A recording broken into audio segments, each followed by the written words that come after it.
Ladies and gentlemen, boys and girls, welcome back.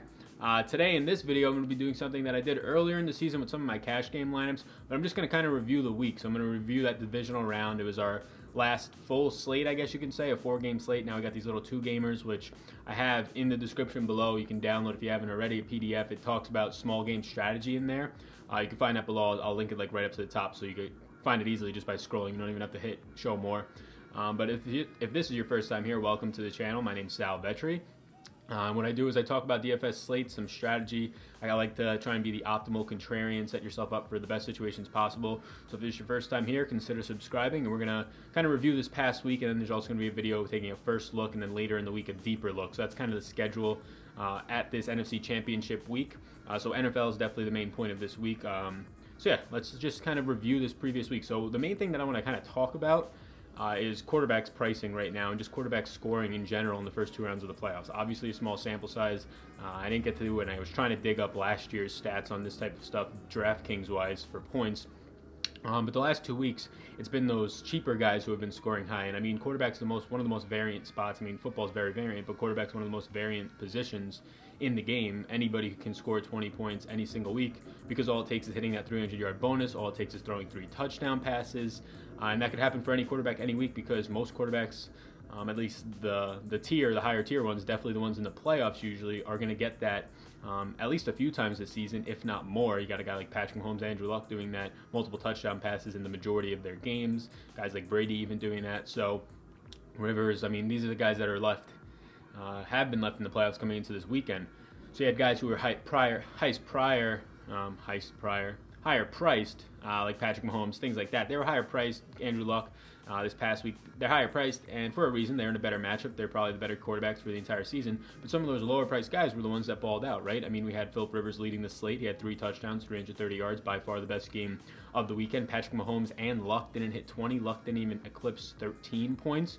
We had guys like Dak Prescott being the cheapest guy in the slate, going for 20. Under-owned guys, like we said, Rivers, Tom Brady even being under-owned. I think overall Brady ended up, if I right here I have on my screen just some of my lineups I kind of want to go through and review. If we find Tom Brady, this was one tournament, did not do well, and I'll get to why. Brady less than 8% owned, and he goes for 20 points, which again, if you're playing these slates and you're getting a guy at low ownership getting you 20 points at the quarterback position and you're saving money, that's pretty ideal. So what I want to talk about going forward, and this happened in the wild card round as well, I want to talk about just, yes, we only have 4 quarterbacks left. Yes, they're all good because it's the conference championship, and you're probably going to have a good quarterback to get there in most regards, especially the way the offenses in the NFL are this year. But when we take that first look in the next video, I'm curious to look at what these prices are going to be, because if they're far apart, if Mahomes is, I don't know, 1,000 to 1,200 to 1,500 more than the cheapest guy, which this week I'm going to guess is probably going to be Goff based on what he did last week. It could be Brady, but it's going to be Mahomes at number 1, and Breeze definitely 2 in my opinion, or at least guessing first look wise. It's going to be interesting to see how that ownership turns out, because a guy like Goff, in a matchup like we saw earlier this year, he went for 30 plus, I think, against the Saints. He could do that again if he's the cheapest. Same with Tom Brady, can do that again. He went for, I think, like 25 against DraftKings points against the Chiefs earlier in the year. So there's going to be a lot of points this weekend. You might not have to pay up at QB because you could very easily get the guy who scores the most by paying the least. Yes, you could pay up to Mahomes and he can go off like he probably will, but you could also pay down and get the guy who goes off. So that's something interesting. I want to just talk about something that I reviewed in my blog, and it's just interesting to me. This past week and the week before, the same thing happened. You didn't have to pay up for the quarterback because there was guys getting 20 points in the low range, the mid range, and the high range. This past week, Breeze got 20 points, but Luck and Mahomes didn't. The lower tier dominated that. If you had the 4 bottom guys in most of your lineups, you did a lot better than if you had the 3 top guys, and it's just that simple. So that's just one point that I wanted to kind of bring up. And now I just kind of want to talk about what I got right, what I got wrong, where my head was at. So going into the weekend, it started off good, right? So some of the things I got right. Once Spencer Ware was out, and I really wasn't totally on Damian Williams come probably until Friday, once I started looking into it a little bit more. The fact that he was 5,100, I didn't even think if Spencer Ware played, it seemed like his injury was pretty much a big deal, right? Even if he played, probably be limited, maybe 10% of the snaps, if that. Damian Williams has been a stud, right? In the 3 games that he's completed, he's just going over 100 yards, scoring touchdowns. Got a touchdown in the game that he didn't complete, but the Chiefs got pulled. He got pulled when Mahomes got pulled in that final week of the year, so that kind of shows you how much they value him, giving him a contract. $5,100 in that offense as a 3-down back. at home even. I mean, you could say everything. Playoff game, he's just too cheap. And when Spencer Ware got ruled out, had to be virtually a lock button. I had him in about 90 to 95% of my lineups. The only ones that I didn't have him in, I was just trying not to have total leverage there. But 100% lock button is something that could have been definitely done for Damian Williams.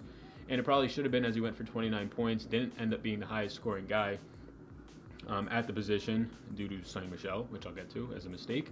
But yeah, he ended up having a big game, and he just has to be 100% on there, in my opinion, or pretty close to it, just based on price, matchup, the team he's in, and everything else, right? And he's just been an absolute stud. Another thing I got right, now we could look back on it, Kelsey, highest scoring tight end, as it was probably projected, didn't hit value because he was 7K, and getting 20 points or just under 21 is pretty much value kind of, but technically doesn't hit value, but it's fine because on a small slate, there's not a lot of tight ends who are going to get you 20 points. Antonio Gates, I think, went for like 15 with that late touchdown. Ertz didn't do as well as many people would have expected him to, but he didn't do as well that last time against the Saints either. They're top 5 in DVOA against the tight end, so it makes sense. So I kind of pivoted away from Ertz. I had a lot of Gronk and Kelsey. 40% Kelsey paid off. T.Y. Hilton had in about 25 to 30%, and that late touchdown, 29-yard touchdown from him, definitely helped me out. So I was going into that first game feeling a little confident. Had some Chiefs D, 9 points, not bad, right? The later game is where I messed up. I was big on Goff. We can get to some Goff lineups. Goff at 10% owned, I love that, right? I'll take having 10% ownership, and I went over the field in this. I probably had Goff in, I probably entered about 30 to, I don't know, like 35 lineups, 40 lineups this past weekend, and I very much had Goff in probably 50 to 55%, if not 60% of those. I was taking a big stand on Goff. I liked that game a lot points-wise. It just turned out to not be Goff's game, right? And not that he did bad at all. It's just the fact that C.J. Anderson and Todd Gurley, they rushed for 270 total yards, 200-yard rushers. C.J. Anderson going out of nowhere for 120 yards and 2 touchdowns limits Goff's ability in the passing game, only attempting 28 passes, 5th lowest of the year. I think the 9th lowest tied for in the Sean McVay era for 2 years. So not something that we're used to seeing out of Goff, not regular at least. So yeah, the C.J. Anderson flow kind of just interrupted a lot of things. If you own Gurley, it kind of limited that a lot, and it limited this whole passing attack. So I'm not going to say that I got that one wrong, because I don't think I got that one wrong. C.J. Anderson, if we go over to Fantasy Labs here, and you want to look at ownership, C.J. Anderson is 0.1% owned, 0.66% owned, 0% owned in some tournaments, and that 0% just means it's like less than 0.1. They can't even calculate it. It's probably like 2 guys. But C.J. Anderson wasn't on at all. You didn't even have to have him in the optimal lineup because nobody had C.J. Anderson because Gurley was back, and why would you? He was priced up. So not a big deal if you didn't play him at all. It's nobody's fault, but limits a lot of other things. Like I had a lot of Robert Woods. I probably had Robert Woods in about 80 to 85% of my lineups. And he doesn't end up doing terribly, 6 catches for 69 yards based on the fact that Goff only had 186 passing yards, only attempted 28 passes, but definitely gets limited. He had a 9-yard rush as well, so he has a decent game there. I mean, he gets you almost 14 points, which on smaller game slates is good, but you have to imagine if Goff throws the ball 10 more times in that game, which he very much should have if there wasn't, I don't know, 30-plus rushing attempts. You have to imagine that Woods is going to get close to that 100-yard mark, probably find his way into the end zone. So that one was tough. Don't think that was a mistake, but definitely something that ended up being wrong. The next thing is just Sony Michel. So going to that Pats game, some of the late swaps that I ended up doing was I had a lot of James White, which is something that I got right, something that I liked. James White in the playoffs has just been an absolute stud. That's the way they kind of move the ball. Brady throwing short and being able to move the ball short and to the left, which is where James White runs a lot of his passes, is somewhere that's susceptible against the Chargers defense. Short passes to the left.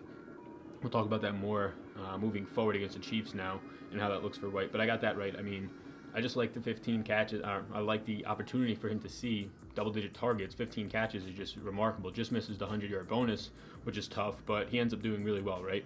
So James White was definitely somebody that I felt good about, but I had no interest in even ever playing Sony Michel, and the fact that he just went off for 3 touchdowns to me is one of those fluky games. He did it earlier in the season against the Chiefs, 100 yards and 2 touchdowns. He's done it before. He's a good player, right? He's just a guy that I usually avoid, and that's just more of maybe a philosophy that I have to change, but in general, I avoid the guys who on DraftKings, where it's a point per reception, don't catch the ball, right? I'd play James White with that upside all the time over Sony Michel, and probably still will moving forward, just because I don't want the Adrian Peterson, Sony Michel, to an extent Chris Carson's, but Chris Carson's workload is just insane, 25 to 30 touches, but even then, no receiving upside. So what they have to do well is get the 100-yard bonus, get multiple touchdowns. That's what Sony Michel did. It's definitely not something that happens often, right? I mean, guys aren't going for 100 yards and 2 touchdowns. The majority of the games they play, definitely not 3 touchdowns. So I'll take the loss there. I mean, when it hits and you're not on it, it sucks. But if you're on it all the time, it's going to hit very rarely. So you have to pick your spots with that. That's not what I want to do. I want to get a little bit more, not necessarily playing it safe in tournaments, but just get the good players, right? Sony Michel's a good player, but he doesn't have that great of a role. So Sony Michel had 0% of Sony Michel, even when I was reconstructing lineups, even when I played some of the Sunday-only slates, I still had 0% Sony Michel. Very much around swapping my lineups out, getting James White in more of them, which I had him in a good amount, and then getting Edelman in, which I felt good about. Edelman against Desmond King was a worry of mine earlier in the week, but just his role, the only receiver getting any targets in the red zone, getting loads of targets in general, his role made me feel really good. He went for, what, a $150 in this game. Made me feel really good. Some of the swaps I really just felt good about in general. Another guy who I was on pretty big, didn't end up panning out, was Nelson Aguilar. I like the fact that he was now priced below and was going to be insanely lower owned than Golden Tate, mainly because Golden Tate scored a touchdown the previous week, right? Golden Tate and Aguilar still running more snaps, or on the field for more snaps, running more routes, more deeper routes as well, has that big playability. Didn't think he should have been priced higher than or lower than Golden Tate. Didn't think Tate should be priced higher than Aguilar in that situation. So another thing, earlier in the week I had a lot of Gronk. I was kind of on Gronk a little bit, thought the playoffs were where he would kind of come out. If this is his last go, maybe he'll do a little bit more. Didn't do anything in this game, Gronk. I do think he could possibly be interesting next week, as Kelsey's going to be the clear-cut #1, but I don't even think you get off of that, right? But we'll get to that as well.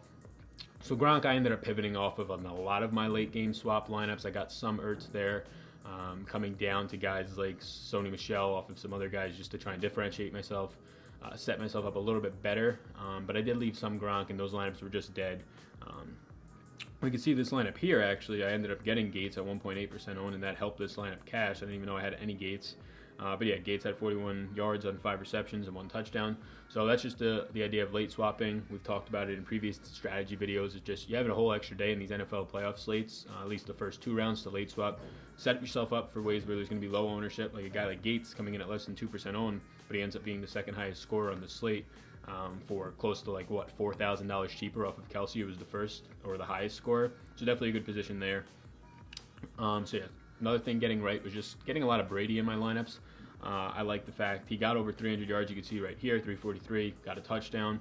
If he gets another touchdown in there, he's arguably one of the best plays on the slate at that point, right? He still probably was because he's only 7.8% owned, but had no Rivers, so that's something that I wasn't even going to plan on doing. So just a few more things that I'll touch on. No Marlon Mack in any of my lineups. Felt really good about that. He ended up getting some late game garbage time rushes, which is weird to say since they were down by so big, but something that I did feel good about not having him, because I thought the game script could possibly go, and the way that Vegas predicted it was the Chiefs are going to get out to a lead. Marlon Mack doesn't catch the ball. Nyheim Hines comes in. I was on Hines earlier in the week. I played no Hines when it came down to it. He's just dust now. I don't know what's wrong with him. He's not playing. Even if he was, it's just such a thin role. Yes, GPPs, sometimes you play those punt plays, but I'm really going to hold my breath back-to-back weeks for a guy like Hines, who might get on the field for 10 plays and might catch 4 balls and hope that he breaks a long one. That's literally just a punt play right there. Like, I don't want that back-to-back weeks at least. I'm off of it. Biggest regret probably on the entire season, if it wasn't a showdown slate, aside from I think 1 week, I didn't play any Tyreek Hill. I played him in showdown slates because he just dominates those main game, night game slates, especially when he's on the road. But I didn't play any Tyreek Hill. He obviously has a 36-yard touchdown. He had a ton of targets, more targets than we're used to seeing out of Tyreek Hill. Caught a lot of balls, a couple of balls that were overthrown that he could have had even bigger day, over 100 yards. But he still goes for 24 plus, gets that big 36-yard rushing touchdown. I had none of him. I had no Tyreek Hill. Definitely somewhere where I've made a mistake all year. I remember reading in one of Jonathan Bell's books that he avoided a guy like Doug Baldwin for about 1.5 years when Doug Baldwin had all those touchdown seasons coming out because he just didn't fit the stereotypical what you're looking for out of a wide receiver. Tyreek Hill, for me, at least in my head, doesn't fit that, but now he's starting to, right? He's just a guy who's not getting a ton of targets. He might get 6 targets, but those targets are worth way more from Tyreek Hill than any other wide receiver because he's got Mahomes throwing to him, and because those targets, whenever he touches the ball, has a chance to go for 30-plus yards, whether it's on the ground, whether it's in a punt return, which is extra value, or whether it's in the air. The Chiefs, I think it was interesting. What were they, the first team, or actually, I don't even think it was the Chiefs. I don't even know what I'm going with there. I saw somewhere this week that there's a guy who rushed the ball, received the ball, and threw the ball, and first guy to ever do it. I forget who it was. But, yeah. So, Tyreek Hill, Didn't have any of him. Definitely something that I regret. Don't regret not having any of Mac, though. Totally fine with that. In a lot of my late swaps, I ended up going to Michael Thomas a good amount. I knew he was going to be chalky, but it just the way that the lineups ruled out, I was able to get to him because in some of those lineups, I ended up going down to Tyrell Williams at $3,900. I thought that Keenan Allen was going to be limited, which he was. He had 2 catches. One of them just happened to be a long touchdown by McCourty in the slot, which ended up happening. They've done that before when they think that there's a slot receiver who's a difference maker, which Keenan Allen is. And then Mike Thomas kind of had the Stephon Gilmore treatment the majority of the game. Mike Thomas still had, I think, 60 yards, 5 catches. But that kind of left Keenan Allen against the Patriots' number 3 guy. And the Patriots against number 1 and number 2s, they're actually pretty good in DVOA. I think top 10 in both, 9th against 1s, and I think, don't hold me to it, but like 5th or 4th against 2s. But against the rest, they're pretty middle of the pack, if not below that. And that makes sense if you're stopping the 1 and 2 guys. Somebody else has to get theirs, right? That happened to be Tyrell Williams. Ended up getting 94 yards on 5 or 6 catches. Just misses the 100-yard bonus. He gets that, and he absolutely smashes at 3,900 if he gets you an extra 3 points because of that. But I had him in a good amount of lineups. I actually had him in a ton of lineups to start the week, and I felt a little overexposed. I had him. He was kind of that guy who I was like, it's either going to be him or nothing. Didn't want to have that much value or equity in him, in leverage at least. Had him in like 30% of lineups. Ended up pulling back a little bit. Maybe even more than 30%, but ended up pulling back a little bit. He ends up doing well. He lets me get up to guys like Mike Thomas, who, if you're getting up to Mike Thomas and he's going to score you over 30 points, and your guy that you were punting with gets you 14 points, whatever he did, that's a good situation. That's why I was able to salvage some of those Jared Goff lineups. But yeah, I mean, the Jared Goff thing is just annoying because of C.J. Anderson. His receivers did well based on what Jared Goff did, right? I mean, I had lineups with Cooks, no Gurley, and Robert Woods, and kind of just a passing game, right? Woods and Cooks both get you 60-plus yards, and they're making up pretty much, 70, if not more, % of Jared Goff's passing yards. It was going to be that way the whole time. Ended up getting, I think, 13 of his 28 targets, and that's not even counting ones that were just throwaways. So it's just or attempts. So it's just a little bit annoying when that happens. That's just stuff you can't predict, and that's just a variance of the NFL season. Last thing I'll touch on was Zeke versus Gurley. This was a thing that really didn't end up mattering in the end. You had to have Sony Michel if you wanted to place high. You probably had to have James White. Nobody had C.J. Anderson, but Zeke versus Gurley, pretty much same price range. I went way more Zeke than Gurley. Had some lineups with both of them. Limited, again, Gurley by C.J. Anderson, but still Gurley did his thing. He had over 20 points in that game, getting 100 yards and a touchdown. Coming back was good. I didn't think he would be as limited injury-wise, and I really don't know if he was, as much as just being a little cautious since Anderson had a hot hand. Why take it away from him if you have a number 1 running back? Sure, maybe you don't want to do that, but if your number 2 guy is balling and your number 1 guy is still a little hobbled, why not limit him a little bit? And that's exactly what they did. In terms of Zeke, I ended up going with more Zeke just because I thought it was a tougher matchup against that Rams defensive line, and it probably was, but as opposed to Gurley going up against the Chargers or the Dallas defensive line, because the Rams offensive line has actually played really well, and we saw that. I mean, 270 rushing yards is nuts. But Zeke, I just kind of gave him the bump just because of they both 3-down backs. They're very similar, but I just thought his receiving game, especially in the second half of the year, was just a little bit more exceptional, right? I thought that he was the guy that the offense would have to be run through more, and obviously the Rams thought that as well. Cooper had a good game, and it was the first game we saw that Cooper and Dak did well, and Zeke just didn't do as well. Zeke's passing game kind of floored out, only 5 targets, 2 catches last week, only 40 yards on the ground. He ended up getting the touchdown, which kind of salvaged his day. But aside from that, just not a great performance. You didn't need Zeke to win anything, really. If you had Zeke, it probably limited you a decent amount.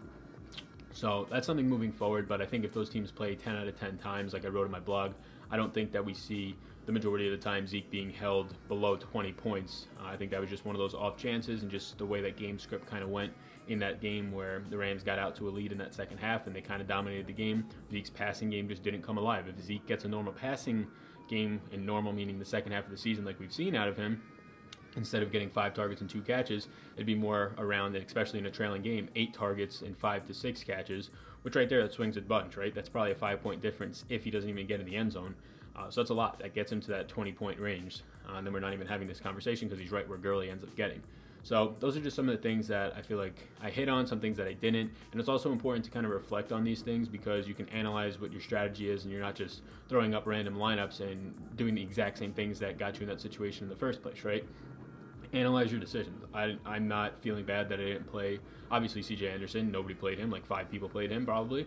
But I'm not feeling bad that I didn't play any Sony Michel either, because Sony Michel is that type of back that I want to avoid, because on DraftKings I don't think it's optimal to always be playing those guys. Yes, you can pick your spots at some points, but I just think in the long run it's negative expected value, negative bankroll if you're going to be playing those types of guys on DraftKings. Sometimes they'll hit, and when they do, and if you're on them and they hit big, then you're going to get a lot, because they're going to probably be lower owned. I can't even show you the percentage of Sony. Actually, I can. Let's see what Sony Michel was. I was going to say I don't own any of him. Sony Michel right there, you can see in the Wildcat, less than 7% owned. So even the sharp guys weren't on him, and less than 8% owned in that big 250K. So if you're on Sony Michel there, you're solid, right? So that's just a thing that I don't want to get away from. I think that personally, looking back on it, Jared Goff was still a smart play at his price point, with his receivers both being below 6K, something we haven't seen basically all season since like the first 3 games, especially Woods coming off of a lower, his worst game of the year, and going to be lower priced and relatively have the same exact role, or have that exact same role, right? In the slot, probably going to get you 70 yards, which he had 69. And if Goff's thrown the ball around, which he didn't, probably end up in the end zone. He was high owned, right? 30%, but I was fine eating that chalk and differentiating elsewhere, like at the quarterback position, like in the flex position, wherever it might be, going James White a little bit more. Let's see what James White ends up being for ownership. Ends up being 22%. He was one of the higher owned guys on the slate. We can go to contest dashboard, and we can see exactly who the highest owned guys on the slate actually were. So yeah, as this is loading, and it already loaded, so don't even have to say it. I was just going to say, analyze your picks, right? Write them down, or you don't even have to go that far. Just make sure you're thinking about the guys you played. Why did you get it right? If you got it right, sometimes it's just luck, and make sure you're realizing that and just not throwing your money into tournaments thinking you're a lot better now, right? Analyze them. Why were your picks right? Did you do it because of ownership? Did you do it because you saw a specific stat that you like using and it's working now? Then that's a trend you should probably keep trying to do and get into your process. Or did you do it, or was something wrong because you had a bias, so you played a player because you liked him more without any other information? Gut feelings are fine, but if you're just playing them because they're on your favorite team, that's not good, right? Did you play a player, unless you're doing it for entertainment, then that's fine, but if you want to win money, it's not. Or did you play a player who was in a bad matchup and you just didn't realize it? Things like that. Did you play a player because you didn't want to leave too much salary on the table when you could have got the cheaper guy who was in a better position and you knew it? You just didn't feel comfortable leaving the salary. Make sure you're just analyzing those so you don't make those mistakes moving forward and you could realize them, right? Guys like playing James White and Sony Michel in the same lineups.